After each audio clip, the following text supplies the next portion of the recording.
ಆದುದೆಲ್ಲ ಒಳ್ಳೆಯದಕ್ಕೆ ಆಗಿದೆ, ಆಗುವುದೆಲ್ಲ ಒಳ್ಳೆಯದೇ ಆಗುತ್ತಿದೆ, ಆಗಲಿರುವುದು ಸಹ ಒಳ್ಳೆಯದೇ ಆಗಲಿದೆ. ರೋಧಿಸಲು ನೀನೇನು ಕಳೆದುಕೊಂಡಿರುವೆ? ಕಳೆದುಕೊಳ್ಳಲು ನೀನು ತಂದಿರುವುದಾದರೂ ಏನು? ನಾಶವಾಗಲು ನೀನು ಮಾಡಿರುವುದಾದರೂ ಏನು? ನೀನೇನು ಪಡೆದಿದ್ದರೂ ಅದನ್ನು ಇಲ್ಲಿಂದಲೇ ಪಡೆದಿರುವೆ.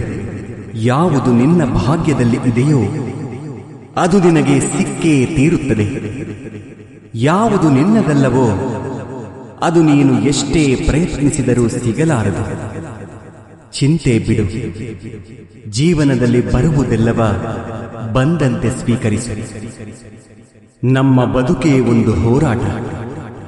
ಈ ಹೋರಾಟದಲ್ಲಿ ನಾವು ಮಾಡುವ ಕಾರ್ಯವನ್ನು ಪ್ರಾಮಾಣಿಕವಾಗಿ ಮಾಡಬೇಕು. ಏನು ಆಗಬೇಕೋ ಅದು ಆಗೇ ತೀರುತ್ತದೆ.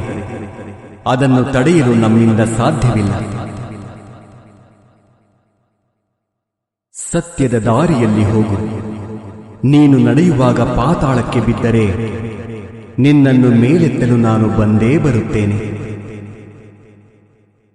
ಸ್ವರ್ಗದಲ್ಲಿ ಎಲ್ಲವೂ ಇದೆ, ಆದರೆ ಸಾವಿಲ್ಲ. ಭಗವದ್ಗೀತೆಯಲ್ಲಿ ಎಲ್ಲವೂ ಇದೆ, ಆದರೆ ಸುಳ್ಳಿಲ್ಲ. ಜಗತ್ತಿನಲ್ಲಿ ಎಲ್ಲವೂ ಇದೆ, ನೆಮ್ಮದಿಯಿಲ್ಲ. ಇವತ್ತಿನ ಎಲ್ಲಾ ಮಾನವರಲ್ಲಿ ಎಲ್ಲವೂ ಇದೆ, ಆದರೆ ಶಾಂತಿಯಿಲ್ಲ. ಮನಸ್ಸಿಗೆ ಮದಬೇರಿದಾಗ ಸ್ಮಶಾನದಲ್ಲಿ ತಿರುಗಾಡಿ ಬರಬೇಕಂತೆ. ಏಕೆಂದರೆ ಅಲ್ಲಿ ನಾನು ನನ್ನಿಂದಲೇ ಎಂದು ಹೇಳಿದ ಎಷ್ಟು ಜನ ಮಣ್ಣಾಗಿರುವವರು ಕಾಣಸಿಗುತ್ತಾರೆ.